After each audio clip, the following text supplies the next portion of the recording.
Hello, everybody. This is the show before the show, and what I'm talking about is the MMA Junkie Radio pre-show, which precedes the MMA Junkie Radio show, which will start in about 6 minutes. So you get a six-minute pre-show here, where we'll jibber jabber, I like to say. I'm going to share some stuff with you here on the personal side before we get to the show itself. So today I went in for physical therapy for my knee. And all went well. I got my butt kicked. She bent my knee like the sharpshooter, like that wrestling hold, you know, in pro wrestling that Bret Hart does. She did that number on me, and I did a bunch of other balance exercises. My feet were hurting. My hips were hurting, but my feelings were hurting the most. When I overheard her as I was doing some exercises, I heard her say something about 2-year recovery. Now, she said that once before, but see, I'm walking already. I can already get on the cycling machine and walk, or sorry, and bike. I can walk my dog. Not at a full pace just yet, but still, I'm walking, I'm driving, getting in and out of the tub. You know, all that stuff that I couldn't do early on, I'm doing it. So I'm kind of doing this shuffle exercise. I heard that, and then I came back and I go, can you go back to something about what's going to take 2 years? And she said it'll take my quad 2 years to fully develop my right to match my left. Can you believe that? No. Well, like, if I'm sitting on the couch and you go, let's go. When I get up, before I had to go through my steps of pushing off or leaning on one leg, now I can kind of spring up with both legs. I can walk. I don't feel like I have as much of a limp. I cannot go up and down stairs like a normal human being.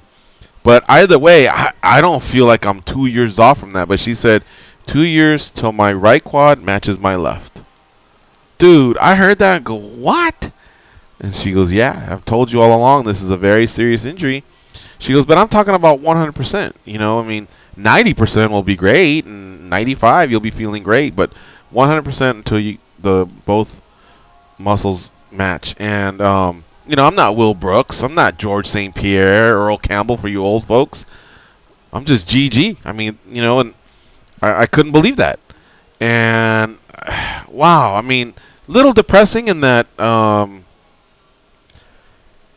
She had told me about a month ago that in 8 months I'd be able to jog normally. So I even told her, I go, you said I could jog in 8 months. She goes, well, yeah, you can. She goes, all these things will happen.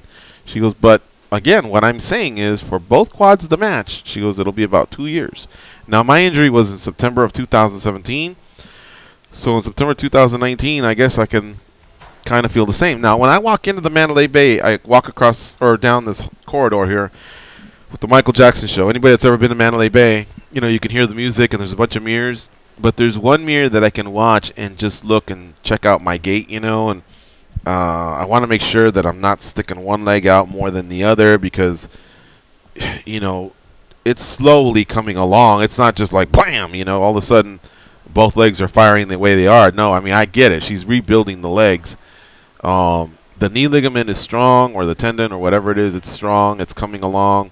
My flexibility is improving. But anyway, I am watching myself. But what I can see is, not that I had the most defined calves ever, because I wear shorts a lot nowadays just because coming from therapy. So whatever.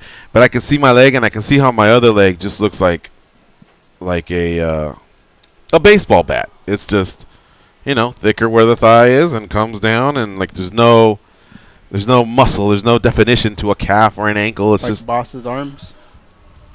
2 minutes. 2 minutes. Yeah, I mean, Boss had the nerve damage, and so one of his arms. You're right, but it's a leg. But there's just, and it's funny because when I'm taking a shower, and I guess I am kind of, you know, washing, I can notice this leg's just more flabby. There just really isn't more muscle there, you know. I just couldn't believe that the number 2 years. Well, here's what I was gonna say. I was like, wow, like, should I be depressed? Should I be bummed down? Or the fact that, hey, you know, I'm living life. I'm going to be able to do things and still do things. It's just I just won't be back to, I guess, what I was for a complete 2 years. Well, I think, but maybe 90% of what you were Like when you really did need to use 100% of yourself was probably like if you went running or something like that, or like played a physical activity. But how often did you do that, right? So so probably what you're looking at is probably 85% is where you want to be. That'll make you feel like you were normal before, and that's just getting up and going downstairs and doing normal things. Well, I hope my back and my hips don't suffer because of a favoring one side. We have 1 minute. Go ahead. When you got up to go the windows, you looked really good. I was like, holy shit. And I think that's happened since you started going to extreme. That combined with what she does, I think made you jump like fast. Like your progression has gotten really, really quick. Like it's too bad. Up to 30. Obviously, you couldn't do it before, but if that had been like a month before or something, I think you'd be even more like advanced. I gotta get something quick. All right. We're gonna start the show in about 30 minutes. 30 seconds. Sorry. Thank you, Danny. Myself and Goes and Danny Olkers will be cranking out 5 interviews. Valentina Shevchenko, Matt Mitrione, Ben Saunders, Dominique Steele, Kyle Stewart, and you, Junkie Nation, to be calling in.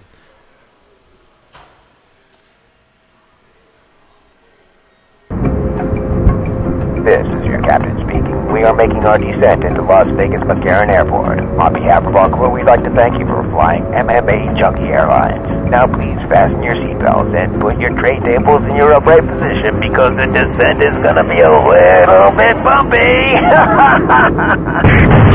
Alright, Junkie Nation, it's time to roll, baby, on MMA Junkie Radio with Gorgeous George and Goes. This is what we doing while we do it, baby. All night long, we rollin'! Yeah! The MMA Junkie Radio revolution is upon us. Can you dig it? There's no escape. No escape. Through the vast frontier of cyberspace and through a sea of stars in outer space. One small step for man, one giant leap for mankind. We've solidified our combat communications stranglehold. We are controlling transmission. With the use of MMA Junkie Radio and SiriusXM satellite radio technology. MMA Junkie Radio. Commence transmission.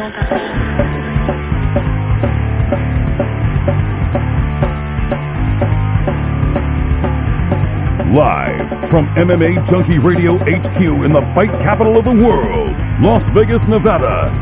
Here are your hosts, Gorgeous George and Goes. Live from Sin City, it's Junkie Radio. I'm your host, Gorgeous George. With me, as always, is the devious and dastardly Goes, our ace co-host. Becky's handling the producing duties. Danny Olkers. This is the show that matters, everybody. What's up? What up?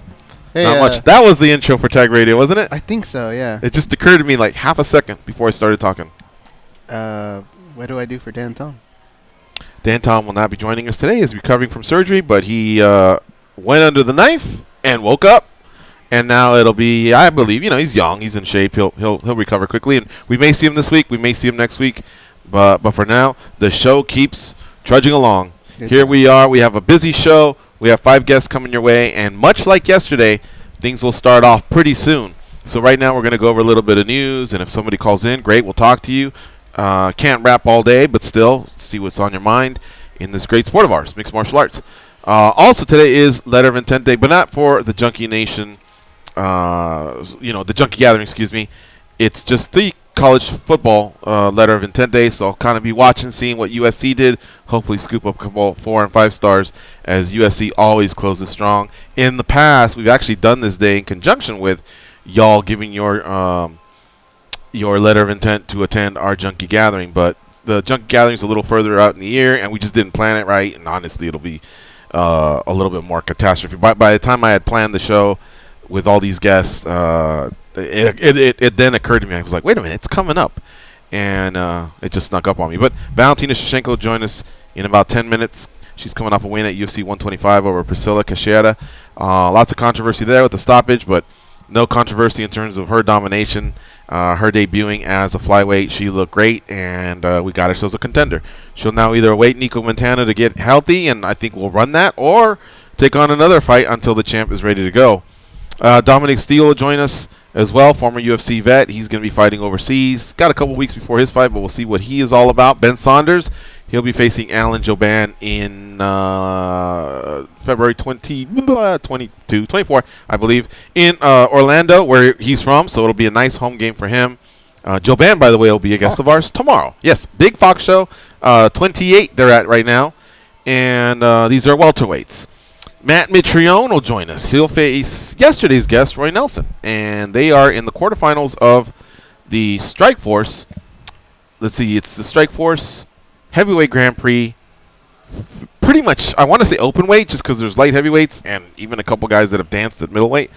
But it is a heavyweight Grand Prix with the winner being the new heavyweight champion over there. It's a vacant title that they have. So Mitrione will join us. He's second hour. Ben Saunders second hour. Shevchenko Steele in the first hour. And then Kyle Stewart, who was supposed to be on yesterday's show, he will be on today's show. So again, it's a packed show, but we can still sneak in calls whenever if a fighter doesn't show or running a little bit behind and trying to track them down. Sometimes it happens. So write this number down, save it. That way you can use it anytime during the week. It's a 5-day-a-week show, Monday through Friday, 10 a.m. to 12 p.m. Eastern, Pacific, 1 to 3 p.m. Eastern. So it's 866-522-2846. Now, as far as just what's going on, sometimes we skip over the news just because we take calls or so enthralled with what's going on with our guests. But no word yet on the headliner for UFC 222. The Garbrandt-Edgar fight, I think the ship is going to sail. The Edgar-Ortega ship, I'm hearing it's a likely fight. But another thing I'm hearing is that it's likely not going to be a pay-per-view. It's going to be, I guess, a fight night. Which makes sense, right? I think so. Because, I know it sounds easy to say, hey, the fighters get, let me see, the event gets canceled and you put these fighters on another card. But for some of them, it really, really messes up their camp. You're not going to get them all on the following week, which I believe is Austin, Texas, or one of those. You're just not going to be able to do that. You are, or no, that's before Austin. The following week, which would be, that's in March. Whatever it is. You're not, London it would be. You're not just going to be able to do that, because there's like 10 fights that are still, healthy and ready to be done. And so you would have to like put those on subsequent cards, and it would probably take a couple months to finish it all out. But you can basically make it a free event on Fox Sports. You have to work with your TV partner, and I don't know what happens with your pay-per-view partners, but I think it's the best decision. The people that bought tickets that made plans to come out, it sucks for them. They got Munoz and Dodson's a fun fight, right? That got added to the card. Did it? Yeah, rescheduled. Okay. So, I mean, that helps a little bit, but it's still rough. Yeah, Dillashaw would not take the fight with Garbrandt. And you know what? I understand his points. He had a couple. Look, he just became a dad. He's not really in fighting shape. Now he revealed that he has some minor injuries. The fight camp isn't ideal. And I think he's still a little testy because when he lost his controversial split decision to Dominic Cruz, it took him 2 years to get another shot, And so all of a sudden a guy that he's not very close with, in Cody Garbrandt, I just don't think he's running to do him that favor. You know what I mean? So anyway, I think I see where Dillashaw's at. How about CM Punk? He wants to fight at UFC 225. I was hearing the guys on UFC Tonight, another show on SiriusXM, Rush 93, and they were trying to fill in the blanks. I think Mike Jackson, remember the journalist? He's like the leading candidate in some poll that's out there. Is there anybody you'd like to see CM Punk against? Because we're going to see CM Punk. I know the easy answer is to say, I just don't want to see him. But it appears we're going to see him. What do we do? I mean, you can't put him up against somebody that nobody knows, right? In other words, like if you were to take a Joey Varner or someone like that, right? It wouldn't make sense. So it's got to be somebody that's already established. I mean, yeah, you can do Mike Jackson, but what does it do? I was thinking, is it worth the money? Is it worth Dan Bilzerian? Yeah, but how low would Dan have to get? Like, for one, CM Punk would have to go up a class, right? And he'd probably have to come down a class. Yeah, I'm sure they could figure that out. Agree at 180 or 185 or whatever needs to happen. It would have to be kind of like a bucket list thing for Dan because... It was. Remember, he was on the show and he said he'd do it? Because he's definitely not doing it for the money. Right. So, yeah, it would have to be something like that. But if you're going to do something like that, man, that's probably the best case scenario. Somebody said Jason Nellis also Another I would like that more. broadcaster on Sirius XM. I'm not sure what channel, but what's it called? Friday before. Faction or something like that. Do you know Danny? Jason Else? What channel he's on? Oh, it's on Faction. Faction, yeah. What channel is You that? were very close. You said Fraction. I do not know the number for it. Yeah. Well, he's on the show, and he's an extreme sports guy who trains, and I like that name as well. Good book, too. Yeah. Let's see here. There's the Tyron Woodley thing going on with it could be Nate Diaz. Rafael Dos Anjos is piping up. We had Kobe Covington on yesterday. I really wish that one would get settled. It's starting to get a little old. It's fun to read, but or have a bit bigger stance, right, from the UFC on that. Like, hey, let's just get this out of the equation. It's between this sort of thing, you know. That would be nice. But Dana White did say, don't expect Nate soon. He turns down a lot of fights. Now, Nate's kind of like Tyron. He just wants the biggest fight possible, so he's going to turn down a lot of fights until I guess they force him, which I think Tyron's more of hey, I'm just going to try until they tell me this is what it is, and whatever it is, he'll go with it. Whereas Nate's pretty much, give me Connor or I don't know what else, or a bunch of money to fight someone else. Otherwise, I ain't fighting. And I don't know if that'll come back to bite him, because you can just never get those those years back. You can only be 32 one time, and 33 and 34. And what if Connor never fights? Like I say, he could be out there fighting Tony Ferguson, and if he beats him, he's a world champion. David rankings came out. Give that a look. See what's up there. Mahata made a big move because, like I noted yesterday, he's 8-2 in his last 10. He's on a 4-fight win streak, and the last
Wop bam balloon bam bam bam bam to the boot, oh root, to the boot, oh root, to the boot, oh root. Hey, idiot!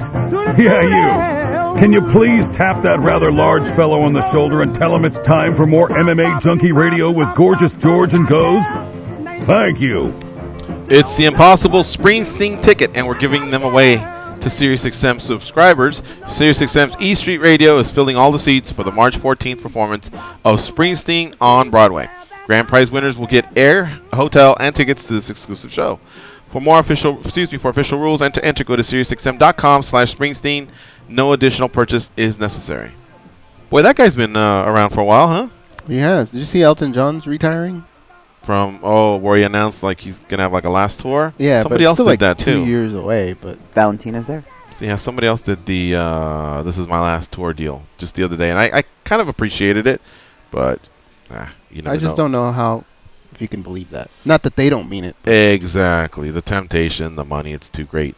Valentina Shevchenko, our first guest of the day, 15-3 overall in the sport of mixed martial arts, something like 58-1 in Muay Thai and kickboxing. Boxed even, 2-0 there. An amazing combat sports athlete.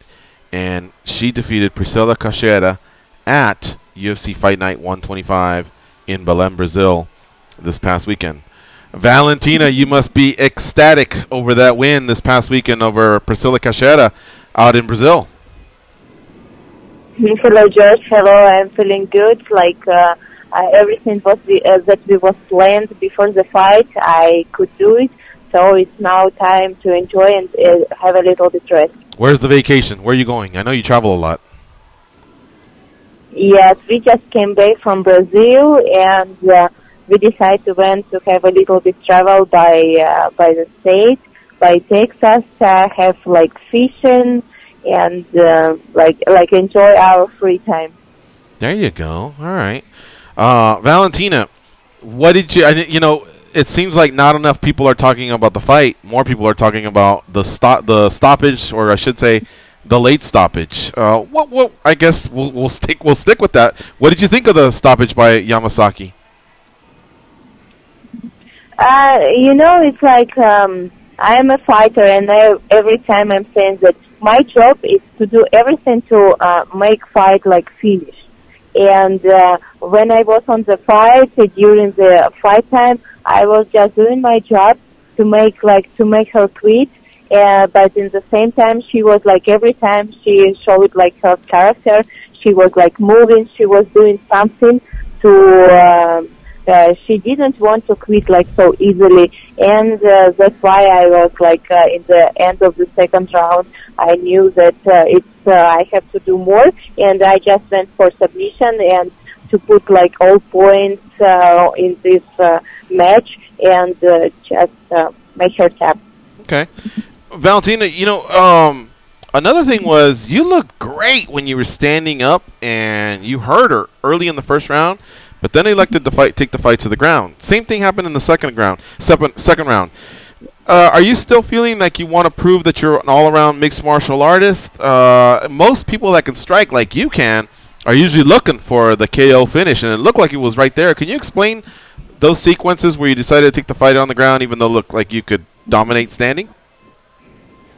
Not at all. I don't want to prove no one nothing. I just do like things what I have to do on the fight, and I know exactly that I'm complete martial artist fighter, and that's why I do everything that help me to win the fight. And after the first round, like I was feeling that exactly this game plan is working perfectly, and I decided to do the same, because why to do something different if it's work like if this one is work good.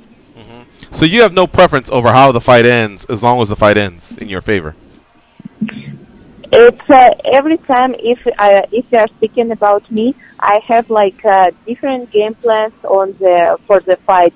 And in my preparation on my training camp, me, my coach, Paul Fedotov, we are working and all possible situations that I can have during the fight. And that's why it's like for me it's more easy to decide and let my body to react quickly But you do understand when the media and the fans are saying that, for example, in the first round, it looked like maybe another knee or a kick or a punch, and that fight was over, versus you actually had to go into the second round to get the finish using the game plan.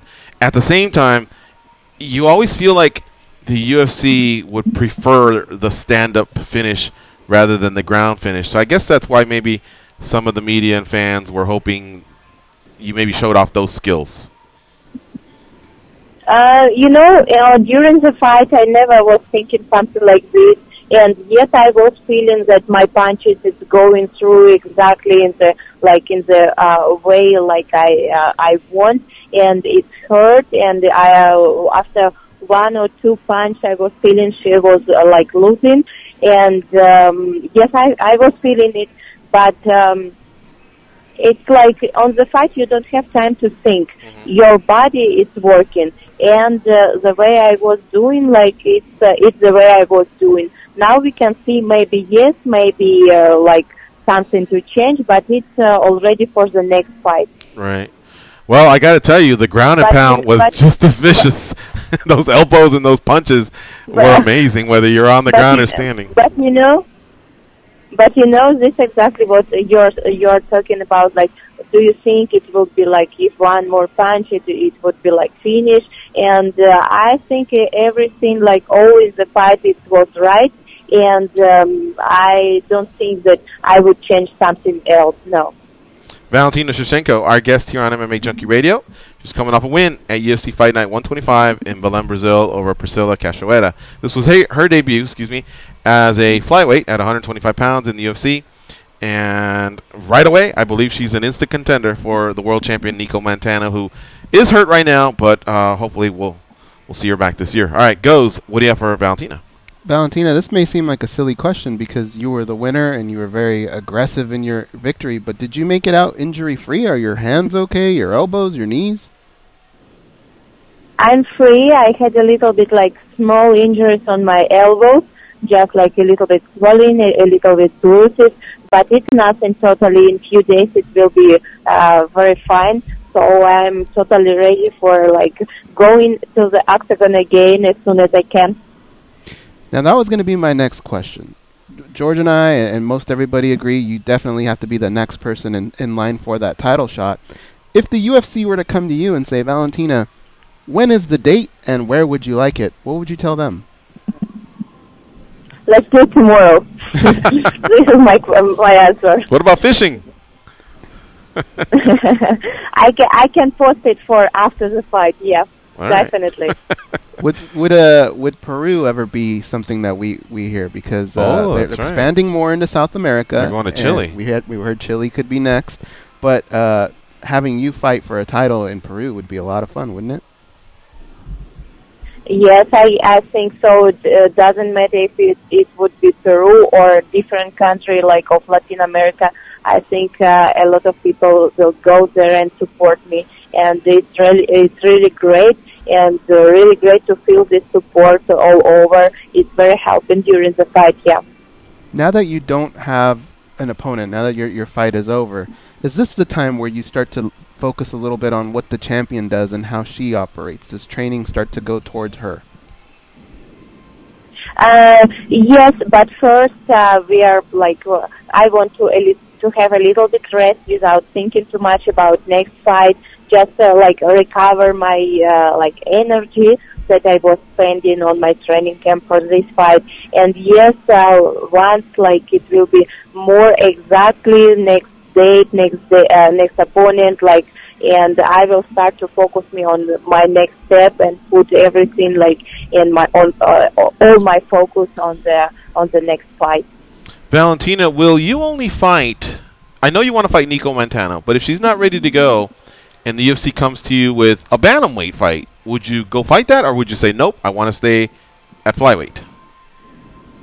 I don't think that she is not ready to fight. I think that maybe just a little bit more time and she will be ready. That's why I'm not seeing why she would decline the fight. I not see why. Okay, all right. So let me just have a little fun here. I guess what I was going to build up to was I honestly believe you could fight all 4 weight classes. I know that 115 was never really attractive for you because that would be the harshest cut of them all.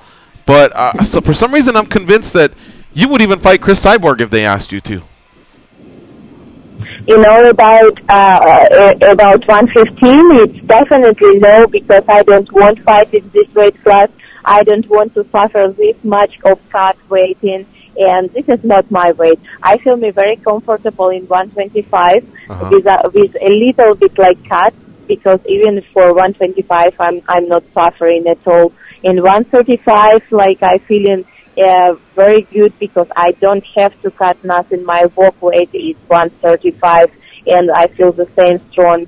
And what about the next weight class? Let's see in the future. For right now, I'm focused on my new weight category, 125, and I want to have like few successful fights in there for now, and then we will see what's going next. And also, my plan is to have the third fight against Amanda, because we have unfinished business with her, and even more like knowing that the last fight I'm not lost this fight, I want to have in the future my rematch with her too. I love it. I love hearing all these different possibilities out there. And you didn't exactly close the door on 45. You're basically just saying there's just no door to go through right now. Your focus is 125. But I'm telling you, as I was looking over your resume in all of combat sports, you know, if you were to grab a couple titles in the UFC, I mean, now maybe you could have the claim of being the greatest female combat sports athlete ever. Yeah, that's something we talked about with Holly, because she was a boxing champion, and if she would have beat Chris, she would have been a UFC champion in 2 different weight classes. And of course, Chris has competed in Muay Thai. She's won in the UFC at featherweight, at Strikeforce, at Invicta in the UFC, and you know, she's obviously the biggest champion out there. So right now, I guess she kind of has a little bit of that unofficial title. But with your ability to move in weight classes and the fact that you've competed in other combat sports, I'm wondering, is that something that would appeal to you at some point in time, to be known as the greatest female combat sports athlete ever? You know, for me, it's more important to do what I love most, like in the world, to do my job, to do my passion that I have for martial arts, and to be like truly martial artist. That is what for me like is number one, and I will do everything to like to be in here. Feel same. Of course, each fight for what I will be like having in the future, I will prepare like as strong as I can to win this fight, because for me it's not only participation. It never was like this. It's every time it was all about the victory, and I will fight as much as I can, because this is like a style of life that I enjoy very much. I love very much, and I love like my martial arts like very, very deep. One last question. This one's about your sister. When will she be fighting again? Now, her last fight, she was fighting in MMA, in Phoenix Fighting Championship in Dubai, and she won her MMA fight. Now she's 5-0 in MMA, and for this year, she's still a Lion Fight Muay Thai champion, and she's planning to defend her belt. And now we are negotiating like next date for her next fight, and I hope soon we will have something like more concrete. There you have it. Watch out for another Shevchenko. In the meantime, we'll keep an eye on Valentina Shevchenko. She's the one that's whooping ass in the Ultimate Fighting Championship, coming off that big win over Priscilla Cachoeira this past Saturday. Valentina, enjoy your time off. I hope you catch some big fish. And thank you, as always, for joining us on MMA Junkie Radio. Please say hello to Pavel, your sister, Roger, everybody. Sure, I will. Thank you very much, guys, and have a very great day. Thank you. Bye-bye. All right, there you have it. Valentina Shevchenko. I'm telling you, man, she's got a resume. Yeah, it's one of those, she's in that Daniel Cormier situation where all it takes is just a little key win here and there, and now she can boast being one of the greatest female athletes of all time. Yeah. And, you know, we are in the money fight era, and I don't know how much longer we'll be there. I know the fans have had it up. Some have had it up to here and don't want to hear anything else about it. But Cormier and Miocic means we'll hear money fight talk at least till July. Maybe by then Dillashaw and DJ get it over with, and by then I do believe Cyborg and Amanda Nunes will get it over with. And so then I don't know if it'll go back to, hey, stick to your division. Let's focus on that, or because McGregor's another wild card, out there. GSP did his thing, but if he comes back, it'll be at welterweight. Garbrandt, is trying to save a card, but I don't think that's his MO. So we'll see. But that's a long time. So really, what you're talking about is probably about at least a year and a half, and we've already had about a year and a half of it. So really, when do we get back to the normal era? I don't know. I think or will we? Or will we? It could be money fights is just the way. It might just be the new norm, things work out. Yeah, the Diaz brothers seem to float around as well. Now, Danny, give me an update on Dominique Steele. He did not answer. All right, so let's take a break. Let's take a break, and I'll holler at him. And we're running a little behind here in the first hour, but we have some cushion, so let's see if we can wrangle him and get him on the line and talk to him before he heads overseas for his fight. Former UFC veteran. He's got a fight coming up in a couple weeks. All right, it's MMA Junkie Radio on SiriusXM Rush 93. Shout out to Roger Allen for lining up the Shevchenko interview. And we'll be right back after this break. Just can't miss.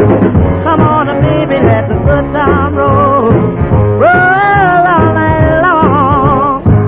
Come on, baby, while the thrill is on. Come on, baby.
Split splash, I was taking a bath. Long about a Saturday night. Charm, compassion, common sense. These guys have none of that. You listen to them, so you're no better. I am awesome, though. They are Gorgeous George and Goes.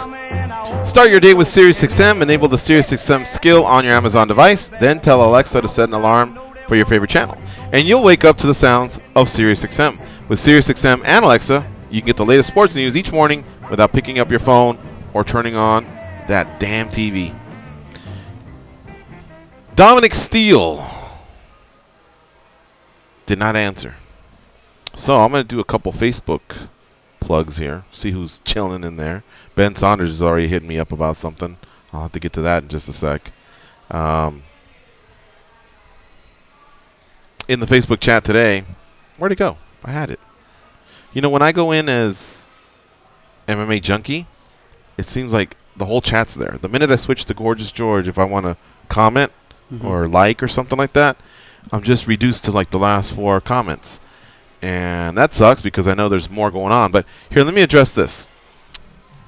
First of all, I called it the Strikeforce Grand Prix tournament. It's the Bellator Grand Prix tournament. So apologies to Bellator. Glad you brought that up. Yeah.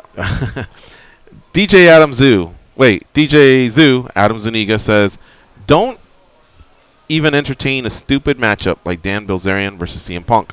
I thought you guys want the sport to grow. Well, we do want it to grow, but I tried my best to answer this there in the chat, but it's easier to talk. We do want the sport to grow. We'd rather not have CM Punk fight, honestly. You're already goofy. He's taking up a roster spot, and he didn't look great. I mean, if he had looked great, we all would have just basically, eaten crow and said, yeah, let's do it again, especially if he won. But it's already clear he's fighting. So at this point, we're just figuring out, well, who do we give him? That's what we're doing. But, yeah, I'm with you, Adam. I'd rather him not fight, honestly. Now, that said, the UFC would probably disagree and go, hey, we need numbers, and this guy provides numbers. So they're looking at it from the business side. And if it's willing to sacrifice a roster spot for somebody, that's just the way that cookie crumbles over there. They're in the business of making money. They've been very clear about that.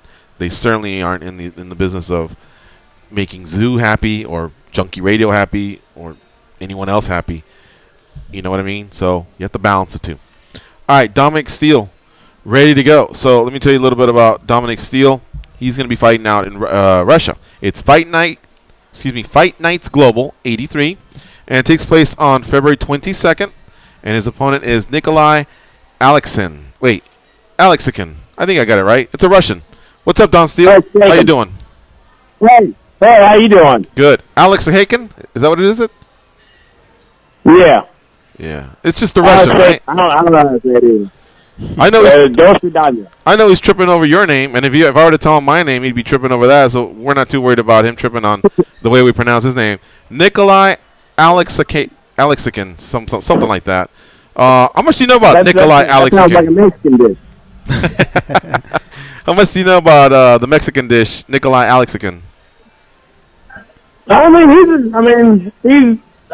Ivan Drago. I mean, basically, I feel like they're all the same over there. Everyone's coming forward, everyone's throwing heavy. Mm-hmm. He's not worried if you die, or if you die, he die, huh? Pretty much.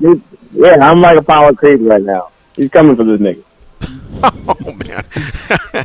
All right, so, did you automatically just flow over to Fight Nights Global, or did you have some sort of a courting period with any of the other promotions? How'd you decide on, and is this fight by fight that you'll be doing, these fights outside the UFC? Yeah, I actually have to thank my management team I've been working with. I've actually worked with them off and on. Like, I worked with them with Ryan Thomas, and then I worked with them with Asamu.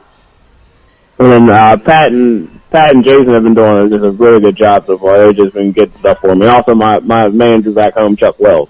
Mm-hmm. Okay. As far as fighting in Russia or staying stateside or anything like that, does it matter to you, or do you enjoy the travel? I actually enjoy the travel. I hate fighting in the States. Do you really?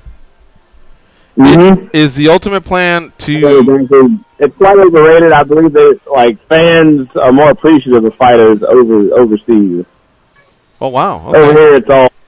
Yeah, over here, it's all, everyone's a critic.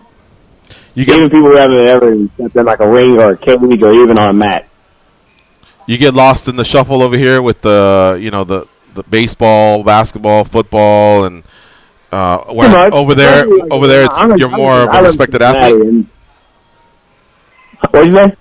Like, do you feel like you get overlooked here by some of the other sports of some of the other athletes, whereas versus overseas, MMA is more of a respected sport? You feel like more of a respected athlete? I wouldn't say everywhere you get overlooked. Cincinnati, I believe, Cincinnati is a big popularity contest. It's all about who you are, who you know. Uh-huh. And I feel like if you're a Bengal or like I said, I'm a bouncer at night. So I mean, I gotta treat Bengals and Reds completely differently down here than if I go to like Russia or probably like New Zealand, they really don't give a shit.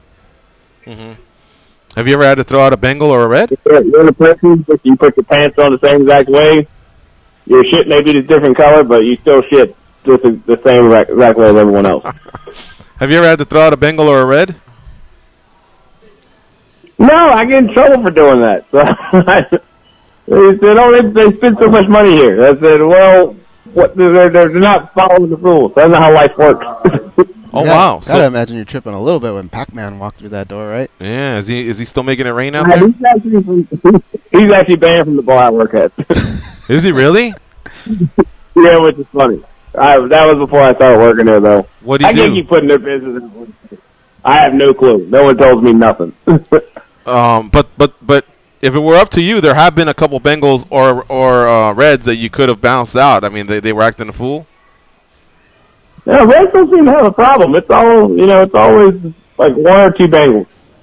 Wow. So they, like I said, the ones that you think are gonna act fools, they've actually been calm.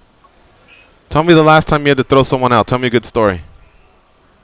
No, we just threw someone out Saturday. What happened? We threw out a fat bitch on Friday. She was really big and under the stone. But all right, forget about her. But what happened? Tell me about the last time you threw out a guy. She was double jointed too. I think she was double jointed too. So I went to get a body lock around, and I was behind her. I know her arms just fell through like butter. It was ridiculous. She greased up like a Brazilian Jiu-Jitsu athlete did? I couldn't tell you, man. I don't know that witchcraft. How often do you bounce? Do you have enough time to get all your full training in, or do you wish you were a full-time fighter? Yeah, I only bounce on the weekend. Oh, no, I'm a full-time fighter. You like it? Bouncing? Yeah. It's a paycheck. Wow. Yeah, there's moments. Is the ultimate goal to get back to the UFC, or are you having fun doing what you're doing right now, kind of getting to fight for different promotions like Cage Warriors, Fight Nights Global? What's your future goals? I probably the UFC goal. I mean, if I get there, I get there. But right now, it's just marking territory. Just be a dog. Go here, you pee on it, and you leave. Mm-hmm. Not actually physically pee, but you know what I'm saying. If you basically became, yourself again, would you you think you'd wind up throwing yourself out of that same club, or are you a pretty chill guy when you go out? It depends on how much am I drinking and what am I drinking. Oh, okay. So sometimes you can cause some trouble too in the mean streets of Cincinnati. I'm a happy drunk though. I'm not like a mean guy. Gotcha. All right. Now, do these fights ever? I'm about happy and smiling chaos. Nothing where everyone gets angry. Are these fights ever personal when you're out there, like with Nikolai Aleksin at Fight Nights Global 83, or is it just competition for you? I'm not. I feel like that question kind of. I mean, that can kind of work both ways. You can make them personal. Right. I mean, he doesn't speak English, so I'm just going to take it. He's just calling me the N-word as much as he can. Dominique Steele, our guest here on MMA Junkie Radio, goes. What do you have for Dominique? Dominique, do you have fun with that angle? Like, will you play almost like the Apollo Creed angle, where the red, white, and blue, and all that type of stuff? Well, I mean, he kind of died in that fight, so I mean, I probably won't play that, but I'll have as much fun as I can while I'm out there. Gotcha. Well, outside of the dying, though, are you packing red, white, and blue? No. I mean, I'm not really packing. I mean, I'm packing some underwear. My underwear have Jimi Hendrix on them. Nice. What about fighting in another guy's backyard when it comes to judging? I know that's a concern for a lot of fighters. Do you ever think about that? No, but I fight in everyone's backyard. All my fights have been somewhere else. I mean, I fought Luke Jamal in New Zealand. He's from New Zealand. I fought Court McGee in Utah, which that crowd was just crazy. I felt like I killed someone's mother when I walked out. I mean, they were just not about me. Wow, those guys are supposed to be chill. Yeah. Oh, exactly. I thought Utah was more of a chill crowd. Hell no. Not when I was fighting the hometown dude. Especially with his backstory, man. I mean, he's He could basically, he's the president of Utah. Well, at least. Well, this is a fun interview, man. You're really lively, and I take it you didn't have a practice today yet or nothing like that, huh? You got some good sleep last night. It is snowed up here. I trained. I have some mats in my basement, so I trained with my roommates Muhammad Abdullah and Tim Curtis this morning. Okay. Roommates and teammates. You getting paid pretty good out there in Russia? I'm not too sure. I haven't heard anything about the paycheck yet.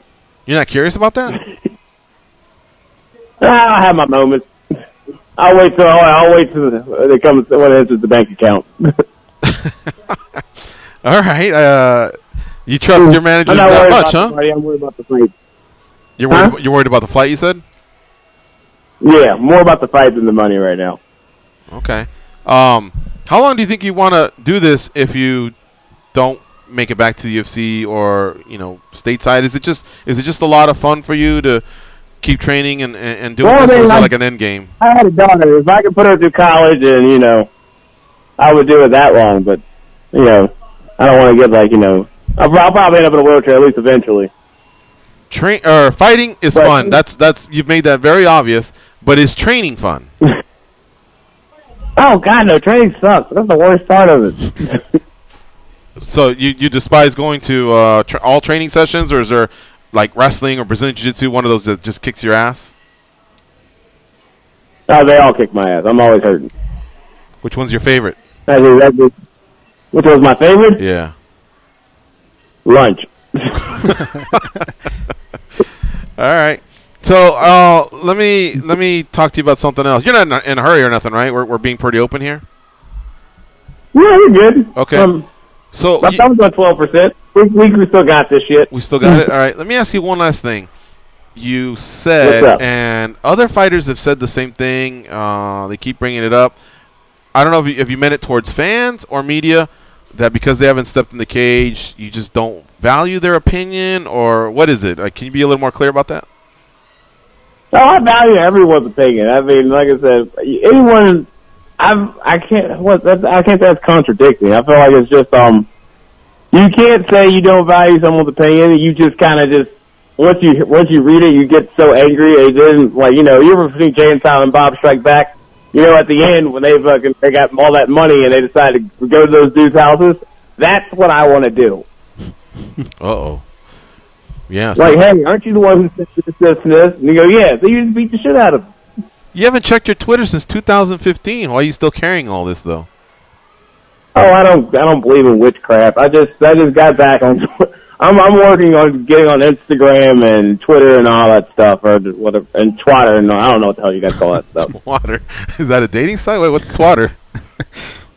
I don't know, man. I don't like to get into specifics like that. Uh-oh. You have a significant other, or are you a free man? Yeah, I got a significant other. Oh. You ain't getting me no child support. It was hilarious. So a lot of people obviously, say mean things. Have you ever thought of just blocking them, or does it really not get you as much as you're leading on? I mean, blocking doesn't really do anything. I block people for fun, like my buddy Casey Jones. I blocked him just because I just got tired of him. Cincinnati, there's been quite a few fighters that have come out of Cincinnati. If you block them, they're really still in your head, to be honest with you. Yeah, I guess you're right. Cincinnati, did you become part of a group with Daniel Strauss and Roger Bowling back in the day, or is this like a separate gym, separate people you work out with? Oh no, they were my training partners at first. Oh wow, okay. I know Daniel's down in Florida. Did Roger stay with the sport? I haven't heard from him in a while. I'm not sure if he trains. I know he trains with Rob Rafford a lot, which is he's somewhere in Cincinnati. He's fought a couple times, but not in the past. I think a couple years. I want to say. Mm-hmm. If you weren't fighting, would you be closer to being a Red or a Bengal in terms of your athleticism? Oh, I'd be a Steeler. Uh-oh. So you don't even like the Bengals? Yeah, I know. No, they have. I mean, they're just. Are you jumping? They had so much talent last year, and not even this last year, the year before, and they just blew it for themselves. It is what it is. Wait a minute. You're a Bengals fan, and you're jumping ship to the Steelers? Is that what you're saying? Oh, God, no. I've never been a Bengals fan. Oh, okay. My mom made me a Steelers fan. When I was young, my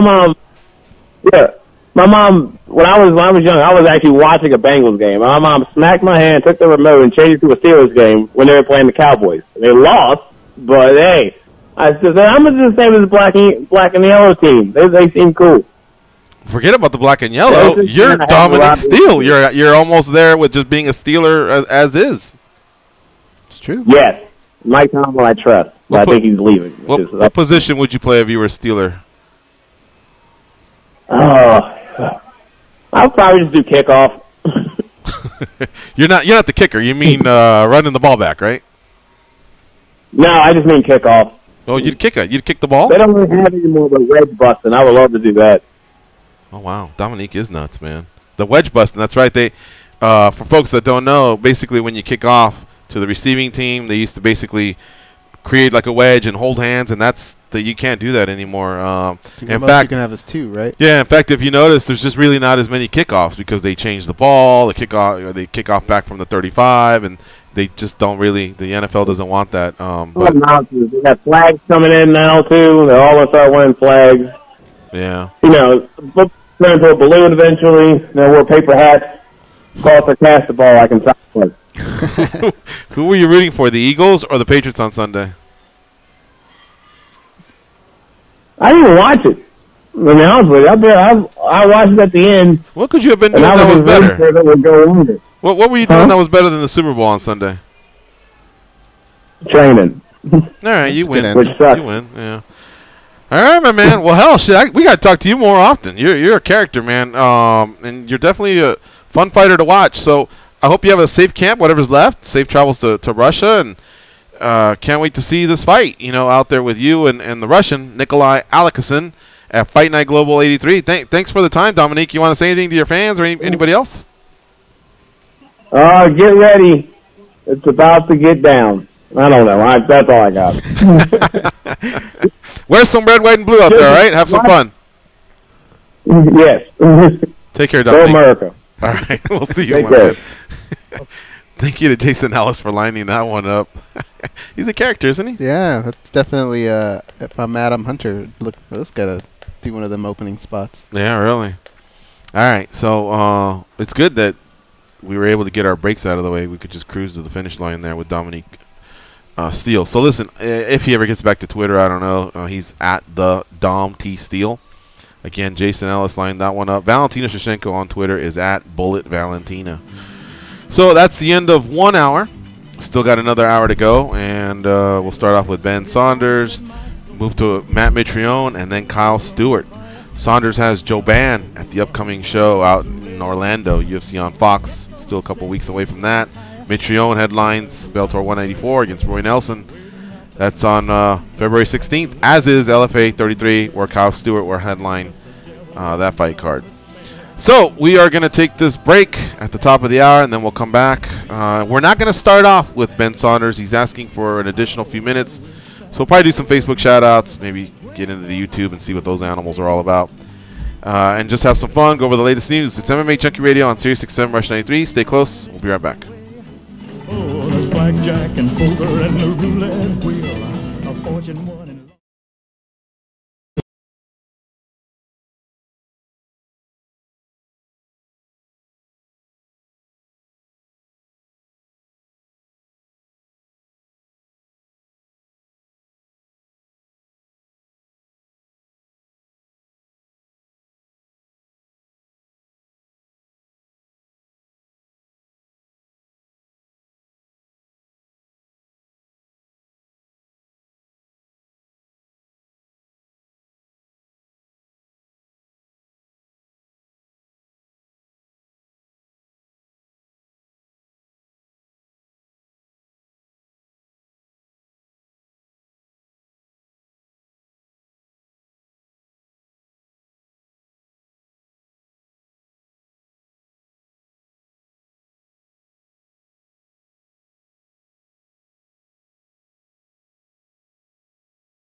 jail. The prison band was there, they began to wail. The band was jumping and the joint began to swing.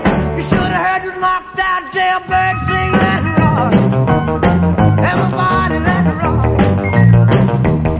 Everybody in old cell block was dancing to the jailhouse rock. Spider Murphy played his tenor saxophone. Little Joe was blowing on the slide trombone. The drummer boy from Illinois would crash, boom, bang. The whole rhythm section was a purple gang. Let it rock. Everybody let it rock. Everybody in old cell block was dancing to the jailhouse rock. Number 47 said to number 3, you the cutest jailbird I ever did see. I sure would be delighted with your company. Come on and do the jailhouse rock with me. Let it rock. Everybody let it rock. Everybody in old cell block was dancing to the jailhouse rock. All right, let's get going here with the second hour of the MMA Junkie Radio Show. Big shout out to Mike Game Day on Facebook, as well as Don D. Pick, Adam, DJ Zoo, Zuniga, Erica Mitzelplik out in Slovakia, Kate Price, Shannon Raboyne, sorry.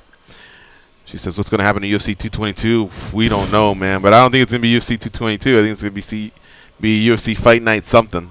Plug in the number, whatever's corresponds there. Do you think it's one of those where they just forget about it and pretend it didn't happen, or they just rearrange all the other numbers? Just call it UFC in Didn't Vegas. that happen one time?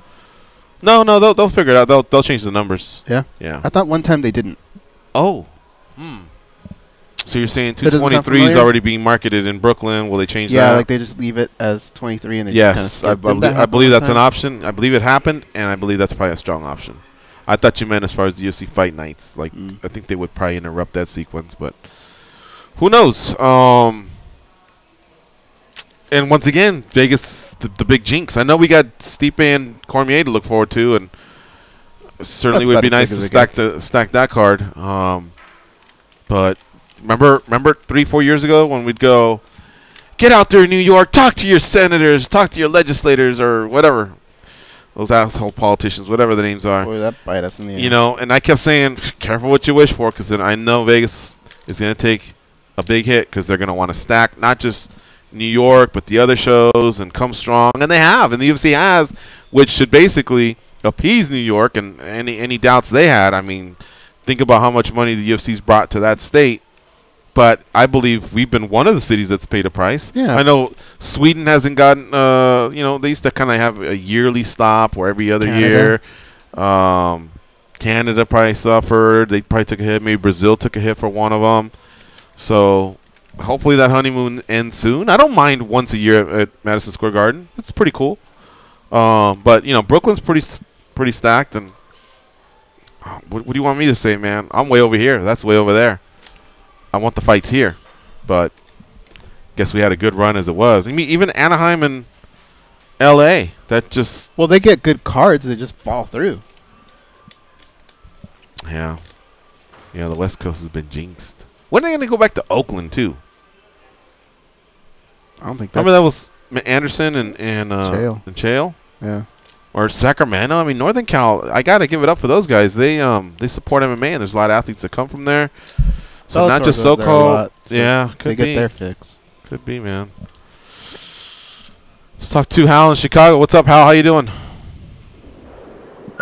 guys, just want to talk about Stephen Miocic. You know, a lot of fans came out. They were getting all salty when everybody was on the Ganyu, or a lot of people were. You know, I think I don't know. For me, it just seems like a lot of fans now are very quick to get on the prospect and fade the veteran a little too quickly. You know what I mean? Mm-hmm. And he's in his prime. But I think, you know, because Stipe is like a throwback fighter, man. Like, I don't know why more people aren't singing his praises. It seems like people are, I talked to some friends, hardcore MMA fans, who just like, oh, well, watch Kane's going to get him now. Or watch DC's going to get him now. And I don't understand why they want to see Stipe lose. You know what I mean? The guy's excellent fighter. And I also think, I don't know if anybody's ever asked him, but I think the reason he stays in that fire department, aside from his loyalty, smart guy, man. I think he wants that pension. Yeah. You know, these guys don't have a retirement plan. And he probably figures, hey, if I can stick around and still whip some ass and be champion, why would I sacrifice that pension? He's probably waiting to get his 20 years, and then he can retire on a pension. You know what I mean? And he's really close, too. I think he's within, actually said it before, hasn't he? 2 or 3 years, yeah. Yeah. Oh, he has said that. Yeah, he's a part-time firefighter. He really goes in there and maybe it sounds like maybe a shift, like 15 hours or 12 hours he does. They definitely work around him. And he has no ego. When he shows up, he has to. He's mopping up floors or doing whatever it takes before they actually go out on a call. But, yeah, a lot of it had to do with the look, this is before he was cashing the bigger checks. But either way, I think he's just this far in. He's proud to be a firefighter, and I think he's just going to finish it out. But, yeah, at the time he wanted to have that pension and have the excellent benefits for him and his family. So, you know, I'm not sure, because I think you said it, Gigi, like maybe the UFC kind of resents that, or maybe that's the reason that I think that's really the case, because I would think... I don't know. I heard that once, and I thought that wasn't the craziest thing I ever heard. And that's basically when he's battling, like, the boxing people, and they go, what's this guy talking about? His baddest guy on the planet is a part-time firefighter. You see what I'm saying? When anybody comes at them and strips them down like that, I'm sure it's not something they want to go out of their way to promote. Because it almost makes it look like, well, just anyone can stop doing what they're doing and become a world champion. Remember DJ? What was DJ? Before he used to work in a warehouse. Yeah. You know, like that story. It's almost like when he says, you know, back in the day I used to, and then I can honestly feel it. The UFC brass is like, hey, keep that to yourself. You know, you're a full-time fighter and you're a great athlete, and we're trying to let everybody know that the great athletes are here now, not just a guy that can do this. You know, and he used to be he used to be a great fighter on his neighborhood, and all of a sudden he can just come in here and rule our sport. I think they want to make it look like, hey, look, this is a lifetime commitment, you know, that type of thing. So I don't think that those will happen too much going forward, because pretty much the young kids now that have started training at age 12, 13, that's basically their career. Kind of reminds me a little bit of boxing in the heavyweight division, how easy it was to promote Mike Tyson versus when you went through your Lennox Lewis era or even your Klitschko era. Still great fighters, but it's just a little bit more difficult to market those type of guys. Right, but you never heard of any of those guys going, oh, yeah, you know, he also drives a truck or something like that. He's a delivery guy, or he works he has this career, or you know, white collar. I mean, remember there was a guy named John Schaller or Holster or something like that. He was like a stockbroker, and I thought it was kind of unique, because it was just maybe a guy that went to the gym and I think because he was getting picked on and started getting pretty good, and all of a sudden next thing you know he was fighting. But it was cool when they're not a contender, but all of a sudden when they're like one of the people you're promoting, I think they don't like the jabs that come from other sports. Yeah. Yeah, John Cholish, I think was the name. John right? Cholish, yeah, that's what it was. He was a stockbroker, right? Yeah. Right. Plus, I guess I could see it as a liability too, right? I mean, firefighting is a dangerous sport. I mean, any you know, the next job you could be punching your ticket, you know. So I guess from a liability standpoint, it's like, you know, you're in a very dangerous job. So we could lose you like that too, you know, or you could get injured or something. Yeah. But man, I think he's the greatest. I think he's the greatest. He beats DC for sure, greatest heavyweight, right? I think he already is, in my opinion. All right. Yeah, I agree. But is that fight going to be in Chicago? No. Stipe and DC? No, Yeah. it's already set. It's Vegas. I think it's UFC 226. Okay. All right, man. Well, All I'll right, be dogging that too, man. Gonna do it. Take care. All right. Vete. Let's talk to Showtime in Tennessee. What's your question? You know who Hal bet on the Super Bowl, right? Patriots. Did he really? Mm-hmm. You know who he bet last year, right? The Falcons? What's up, Showtime? How you doing? What's going on, fellas? Not much, and you? Nothing much, man. I wasn't going to even really call in today. I was just going to lay back there. I'm going to count on where Hal's Grayson's phone call. I think to the average fan, Stipe is kind of boring, man. I love him too. Hard-working guy. You know, he need to be from Pittsburgh somewhere, not Cleveland. He need to be from Pittsburgh, you know, where they got steel workers and all that. Oh, come on. Cleveland's a tough town. Isn't it a blue-collar town as well? Yeah, but Pittsburgh is more known as a, hard. I don't know, man. Pittsburgh, Philly, Cleveland, Detroit, they all sound like industrial blue-collar towns. Plus, you got to be tough with those teams, right? The Lions, the Bengals. You got to have thick skin. Thick skin you have to have for that. Browns. But, I mean, okay, so the last time you ran into a hipster, you went, hey, what part of Cleveland, what suburb of Cleveland are you from? Not really, right? I mean, you're looking for somebody that's got them big, thick sausage fingers. I hear them, though, like the same way, Clay Guida gets attached to the boots Carpenters Union. Like some kind of, I don't know, you would think the fireman thing would just carry on more. You think so, yeah. Yeah, I mean, to the average fan, there's really nothing exciting about it, And we love him, but that was probably the same thing that the UFC was seeing when they was putting a whole lot behind Francis, because you can promote Francis just this big imposing guy, with the story of coming from Cameroon and all that. I mean, but Stipe is just, you don't really say much. He's kind of boring. I mean, and that's not bad. Just like you guys want some of the fighters to talk, he's just not a talker. That's not his style. And he's not going to talk, regardless of how much money he's leaving on the table. He's just not going to do it, man. So I think that was the big reason why they put so much fire behind Ngannou, man. With that same reason, because you can promote him. You can promote him in this country. You can promote him in, in another country as well. You want to hear another angle? That's my take on it. He's kind of goofy, but I'll tell you this much. The other day I was at the UFCPI, and he's an imposing figure. I'll tell you that much. I mean, when he was in our studio years ago, I think everything happens so quick. They're shuffled in and out, and they sit down before you have a chance to stand up next to him. And I don't know if we have a picture with him or not. I'm sure we could track one down. But I saw him at the UFCPI, and now he's got a little bit of champion swag. So he had, like, the tight jeans that some of these athletes and tight shirt, but him with he's got a little bit of a spiked hair. I was watching the difference between him and DC, man, and he's just, I mean, he's pretty jacked. You know what I mean? He's a pretty big dude. He now he kind of looks like the meanest dude until he starts talking. Like if you would say less, like Fedor, then you probably go, that's the meanest guy. Don't say nothing. Like we don't even want to upset him. But right away, just like, ha, ha, ha, how you doing? Ha, ha, ha. Armpit sounds or whatever, or maybe stick his, give you a wet willy or something. Yeah, he's just goofing. And so right away, you're like, he's the meanest kind of player? Looks like he's just goofing off, like he's just like the 53rd guy on a football team. He's ready to snap the towel once he walk in the locker room. He doesn't look like the middle linebacker, the guy that gets everyone around him and gets everyone riled up, pregame chatter or nothing like that. Now, all you have to do is hit the highlights, and he's blasting fools. You know what I mean? And that starts to speak for itself at some point. Just like GSP.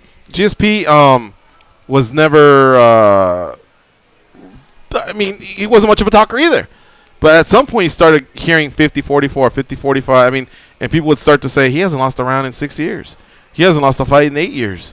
He's beaten everyone he's faced. He's beaten all these future Hall of Famers, whatever, and that spoke for itself. He didn't even need to speak, The respect came with that. So Stipe one day will have that, and he's slowly getting it. But as far as, like, wanting him to talk, yeah, it's probably too late, and he just doesn't really have it in you. But make no mistake, the highlights are there. We got to move on, though. I just realized we're running behind. Thanks, Showtime, for the call. We got to get to a commercial. It's MMA Junkie Radio on Sirius XM.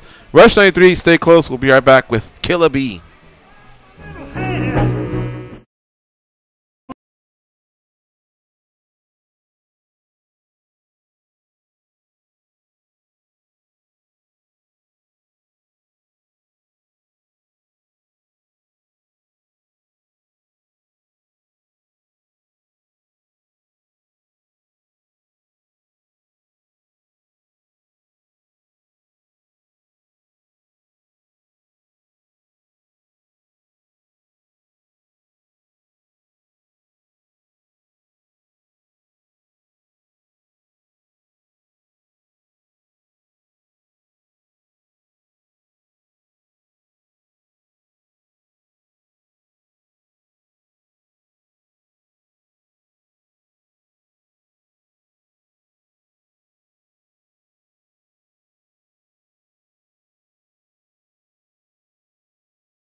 I miss Colin. You shake my nerves and you rattle my brain.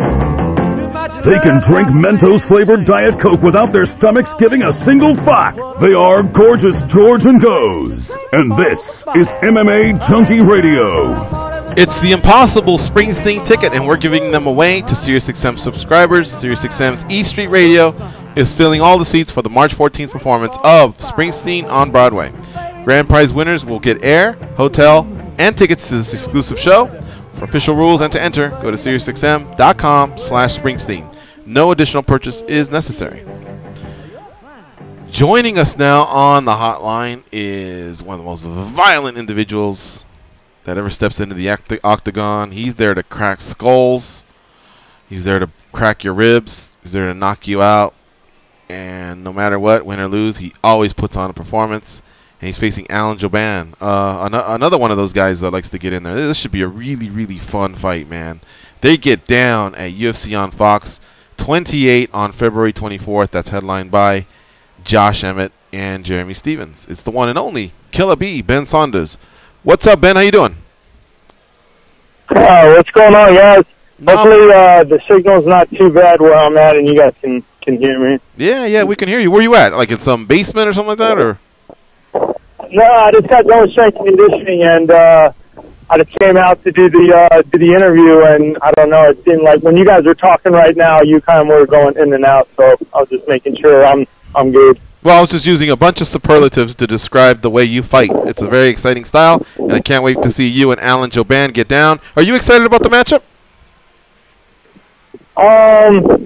Man, this is going to be the first time we're going to have like 10 Planet on 10 Planet Crime inside that UFC octagon, so I was not really super looking forward to it with that.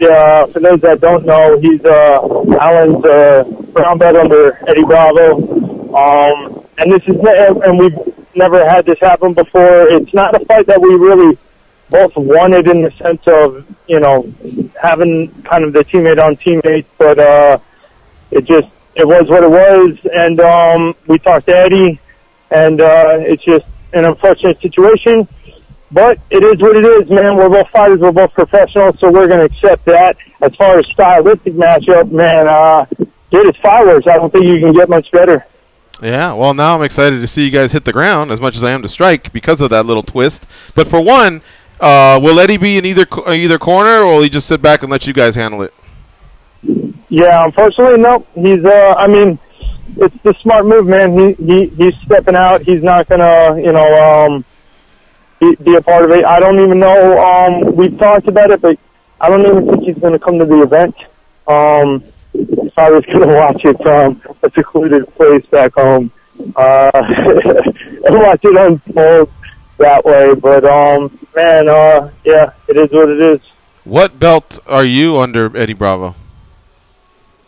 No, I'm a black belt under Ricardo Laborio, but I've just been working with Eddie for a couple of years now, man, and his ninjas pretty much around the world at this point.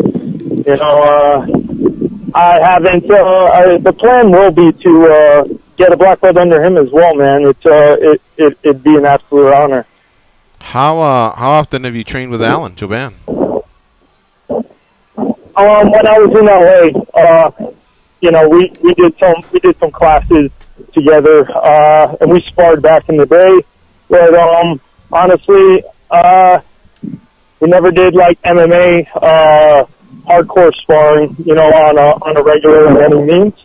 So it's more of a we're friends through the gym and being around each other and being on the same team. Right. More than consistent daily training partners. Right. So that definitely doesn't make it as personal. Yeah.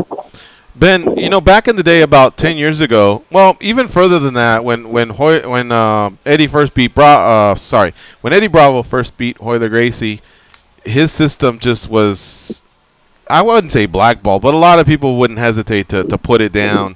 And with you being a practitioner of both styles, what can you tell us about what you like about both styles in terms of your MMA game? Man, knowing it all. knowing everything, man. I've been a student of the game since 7 years old. I've literally put the time in. It doesn't matter.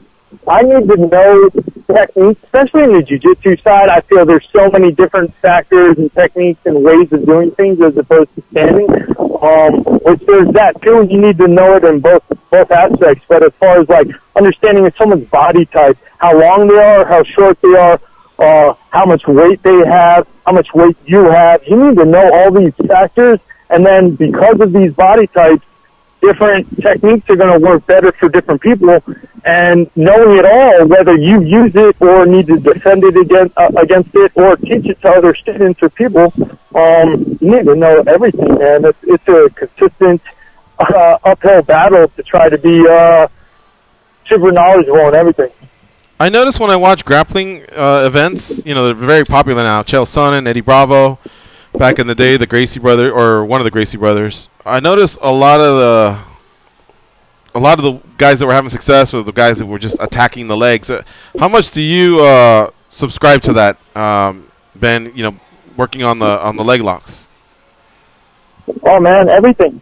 I have to be a super assassin everywhere, and super aware of how to technically defend from every situation and every angle, including the legs. I'm a fan of it all, man. 100%, big time. Goes, what do you have for a guest? Ben Saunders. Ben, when George was talking off the air and on the air, he was talking about how relentless your style can be at times. And I've seen this happen before. I've done it, and I've seen other people do it. But when you get someone in the clinch, or when you're mounted, I've seen people stand up right away. Almost like when somebody's about to shoot a three-pointer in the NBA, and you kind of just know what's about to go down. I've seen them stand up. And so what I wanted to know was, what goes through your mind when you get these positions and you know basically you're about to unleash hell? What goes through your mind?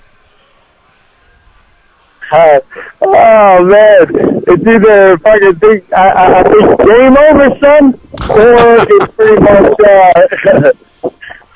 it just we're about to go Super Saiyan, man. We're about to get super artistic, and there's about to be bloodshed. If I get a position that's one of my zones, okay? Because I have a select few zones that I feel, if I get you in a zone where I can attack you from at least 4 to 6 of my 8 limbs, high probability you're going to get messed up. It's a very high probability. I hear that, man. So, talking about some of your training, is there a training method that you can point to that was a game changer for you? And then also one that maybe you tried and just you felt it was a waste of time?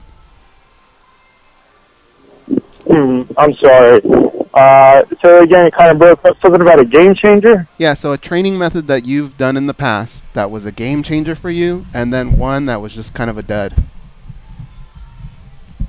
I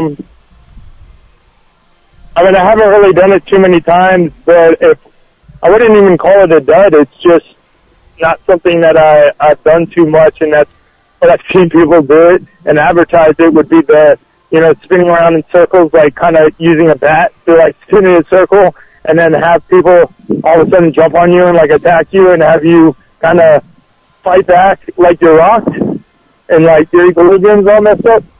Gotcha. I may have done that once or twice ever. I'm sure it's good. I'm sure it can be good. It's just not something I guess I've done a lot with. And as far as what I've done that has been a game changer, oh man, I would say working with Eddie Bravo and all the Samurai 10 Planet, man, that was night and day game changer, man. Working with all of them and collaborating and going in with, most people don't get this, man, but I come from Jeet Kune Do. I come from Bruce Lee's Jeet Kune Do. I'm one of the rarest guys that probably ever claimed that and actually did do it and have that as my background. Eddie Bravo's 10th Planet, he straight up told me he created it to be the Jeet Kune Do of Jiu-Jitsu. The keep an open mind, take what's useful, discard what's useless form of Jiu-Jitsu. So, like, when I formed up with him, man, he had such an open mind. His entire team has such open minds, and they're consistently evolving. And it just kind of worked completely into where I was already at. And man, it's been sky's the limit ever since, man. I feel like my skill set and my confidence has gone through the roof ever since. Ben Saunders is our guest, folks. He'll be fighting in a couple weeks out in his hood, in his neck of the woods, as UFC on Fox 28 is in Orlando, Florida on February 24th. His opponent will be Alan Jouban. All right, one last question I have before we let you go, and we really appreciate your time, Ben, as always, is I'm just curious, have you ever kept up with The Ultimate Fighter? Just, curious at all at any of the seasons, or are you done with it as far as like just viewing it? Well, I don't. I got rid of cable a long time ago. Other than a cable modem or internet. I just do Netflix and probably Hulu and Amazon Prime, stuff like that, and obviously the UFC Fight Pass. As far as watching The Ultimate Fighter, I have actually watched when I fought Kote, I watched this season of The Ultimate Fighter. Right. That's pretty much predominantly how I've done it. I've checked it out a few times. I probably saw a few. There was a lot of buzz when Connor was on with them. Yeah. So I think I may have watched a few of those. I just don't watch a lot of TV, and if I do, it's not going to usually be live. It's either going to be getting caught up. Gotcha. All right, my man. Well, hey, thanks for ducking out of your strength and conditioning class. It's always great to catch up with you. Good luck with the rest of your camp, and cannot wait to see the fight with you and Alan Jouban. UFC on Fox 28 coming up here in a few weeks. Thanks again for the time, Ben. Thank you, guys. Anybody that wants to follow me on social media, it's at Ben Saunders MMA. And if you want to support, get yourself some T-shirts, kb-wear.com. Thank you again. There you have it. All right, Killer B, Ben Saunders. Thanks, Ben. Take care. All right, let's go on from one superstar to the next. We're now joined by Matt Mitrione, who will be headlining Bellator 194. And it's coming up on February 16th out on the East Coast. It's Matt Mitrione here on the hotline. Mitrione, how you doing, buddy? What's up, beautiful people? What's going on? Welcome back to MMA Junkie Radio. George and Goes here. We spoke to Roy Nelson yesterday. He's pumped up to fight you. He knows that other fight happened such a long time ago. You guys have evolved so much. He feels like it's a fresh fight. Same on your side?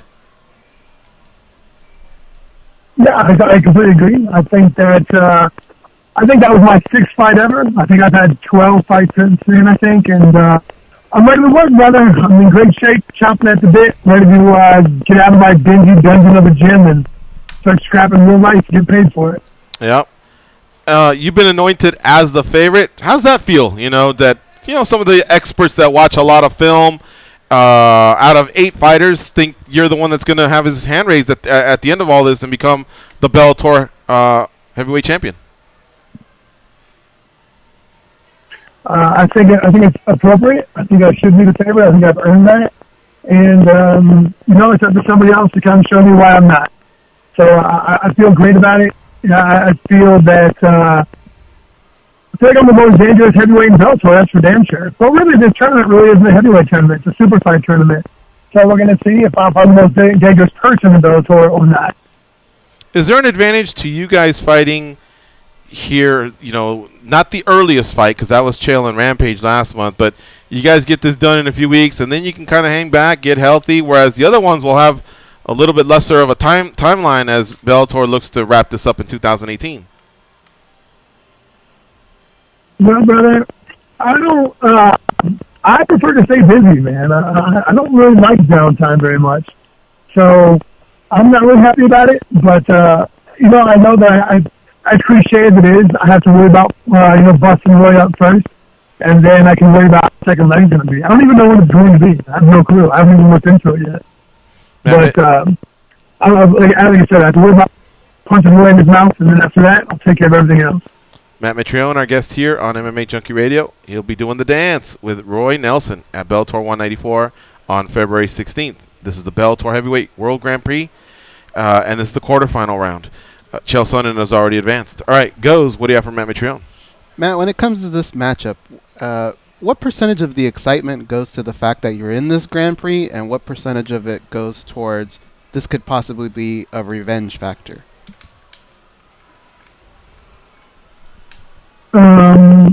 I have zero revenge factor going on. It really, good job. Roy's the first guy to legitimately beat me. Beat me back in 2012. And, it is what it is. I can't get upset about that. I'm a completely different fighter. Like, I've been as active as I can be. I've had no injuries. I've been healthy. So, there's no revenge factor at all. It's just the fact that my ego wants to prove that I'm better than Roy. Wants to prove that I'm the best heavyweight in the Bellator division and one of the best in the world. And I'm ready for that. I'm ready for the opportunity. I'm ready to get out there and start scrapping. And it's funny. Like at the end of fight preparation time, like I'm such an irritable dick to everybody around, and I catch it in myself, and I think to myself like just take it easy. You only got 10 more days to work. You're almost there, and it's every fight camp, it always comes down to the same thing. Like the last 2 weeks, I'm just irritable and ready to go. Like right now, I'm ready to go. Is it difficult to take things fight by fight when you know who the other guys are in the tournament, and I'm sure there's other matchups as well that you're looking forward to? I mean, it's kind of a common nature to look ahead, right, and what could come of it. Is it difficult to just focus on one guy like that? Yeah, I can see if you're looking for the answer to say yes, it's difficult. I can see where it would come from, but I come from a different discipline, right? Like I come from football where it's week by week, so it's not difficult for me just to focus on the person directly in front of me and control my effort and my output. And I understand that's cliche, but it really is brainwashed into us that is how you approach success. Is week by week, minute by minute, play by play. Literally, that's it. Matt, did you come into the league the same year as Eli Manning, by the way? No, I did not. Eli, I think, came in 2 years after me. Oh. I was in 02. I was active in 02, on IR in 03. And I think he came in either in 04 or he came in 03 when I was on IR. I think he came in 04.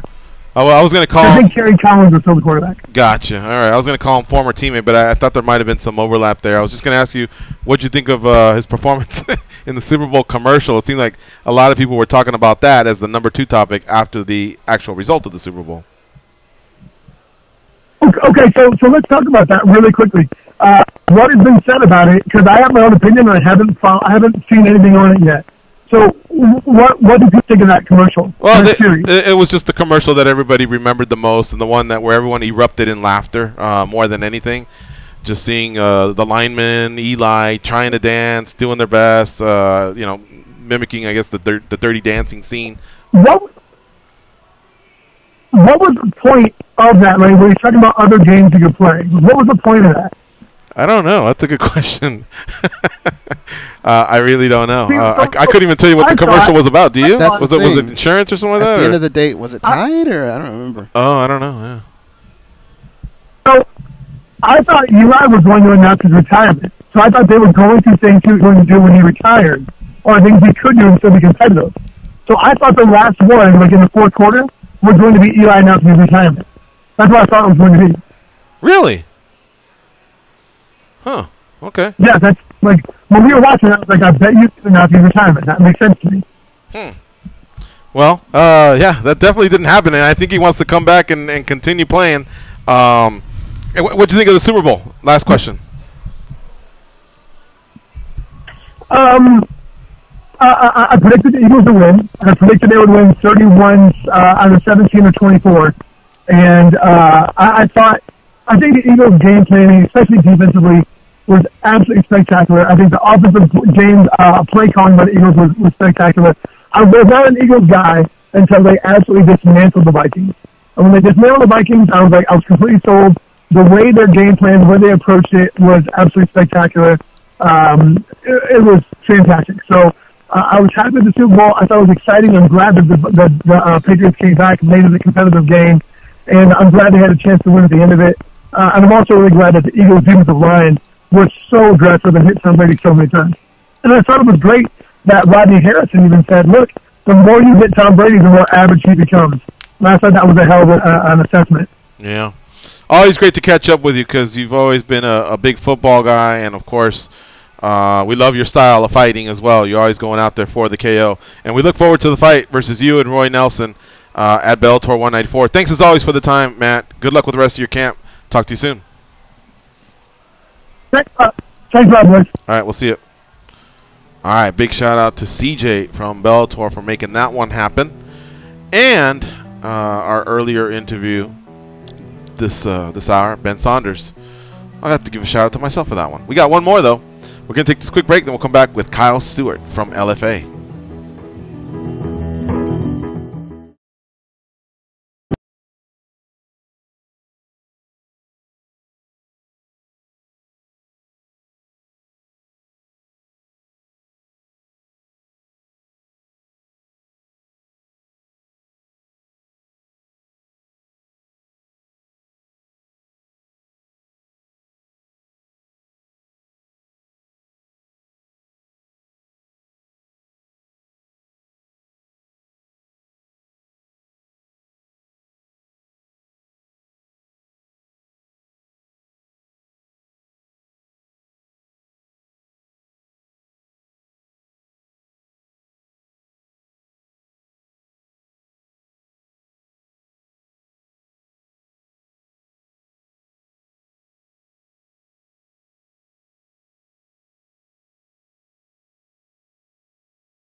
The #1 athlete in the nation, according to ESPN.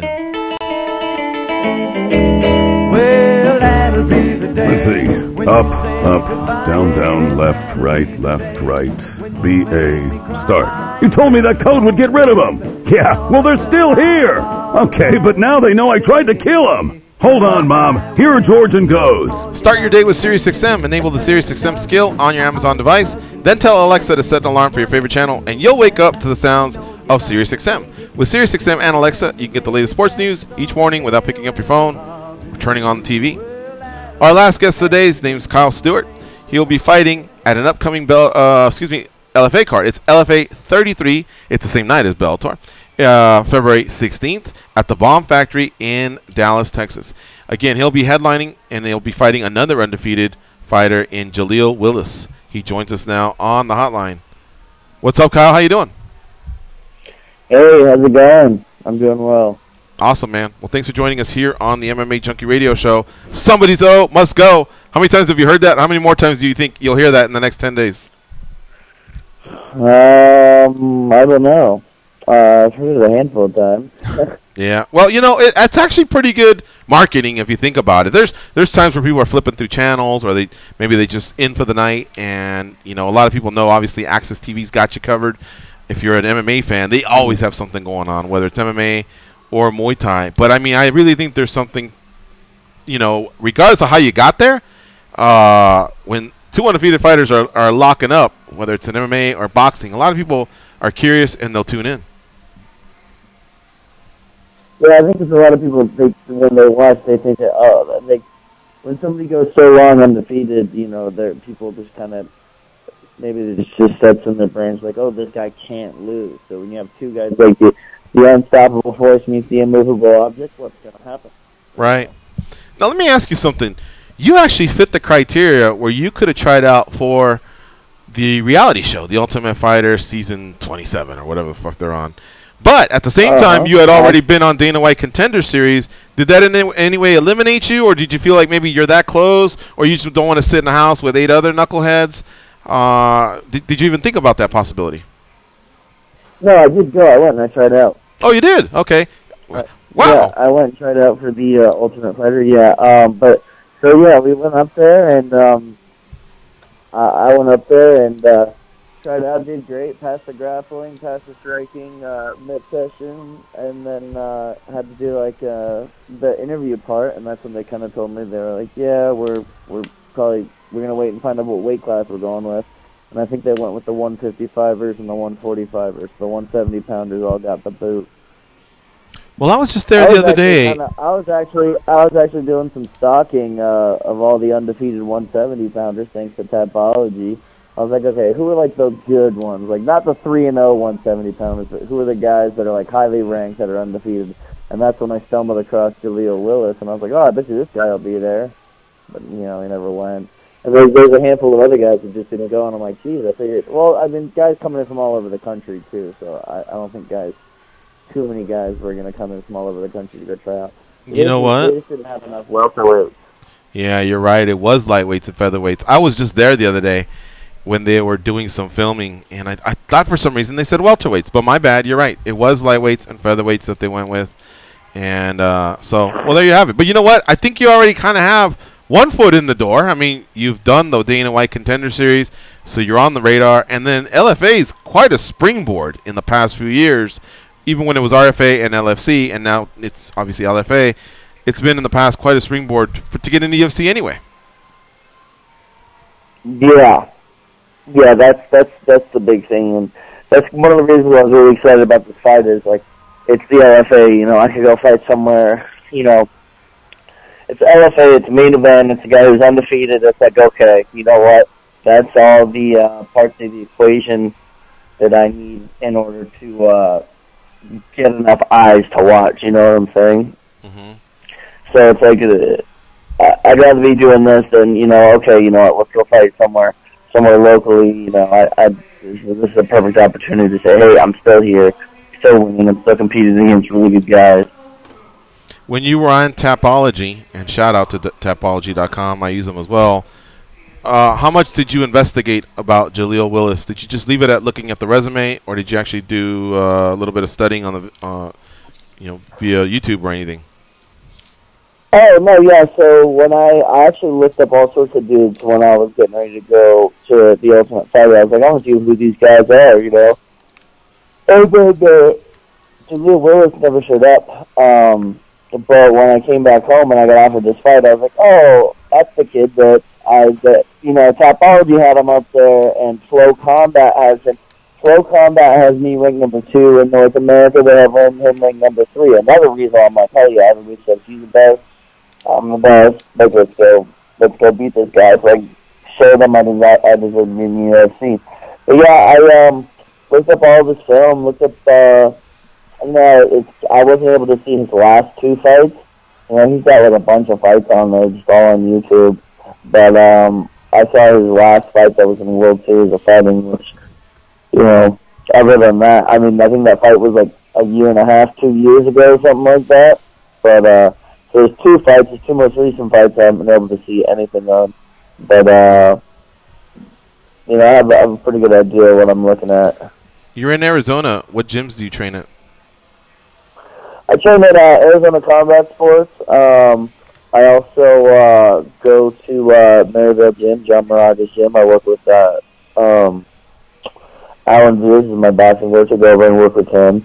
And then I'll go over and work at Power MMA with Javier Torres, a lot of guys over there. I do my strength and conditioning over there. And get a lot of good rounds with the guys over there as well. So I basically kind of hop around to those 3 gyms Arizona Combat Sports is my mainstay where I grew up, where I came in at. That's where I've been forever. Arizona Combat Sports, Power MMA, and the Lab, are they all in the greater Phoenix area, shall we say? And how far apart are they? ACS is in Tempe. Okay. The Lab is in Glendale. It's like 45 minutes away. It's like 45 minutes north. And then Power is like in East Mesa. That's about 30 minutes, 45 minutes the other way. All right. It almost sounds like, well, I was going to say Vegas, but Vegas, I think they're a little bit closer together. Kyle Stewart. Oh, yeah, Vegas, I mean, dude, everybody's... Yeah, I went up to Vegas and trained for about 2 weeks, about a month or so ago, and I loved it, man. It's just like so many people, they train at different places. Like, this is my jiu-jitsu coach, this is my boxing coach, this is my MMA coach, this is my, and they're all different places. People just kind of formulate their own teams and put their own teams of people together behind them. And that's kind of like when I came back from Vegas, I was like, all right, you know what, I'm going to start doing that. I'm gonna go work with Alan Veers at John Rogers' gym for my boxing. I'm gonna go work at the guys' Power, look at my strength and conditioning and my wrestling. Yeah, good decision. I thought it was a good idea. All right, Goes. What do you have for Kyle Stewart?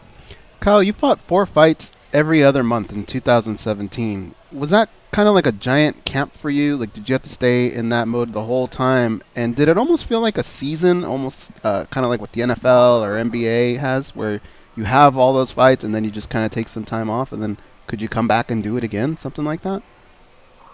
That's exactly what I'm going to do again. Yeah, I'm planning on fighting again shortly after this fight.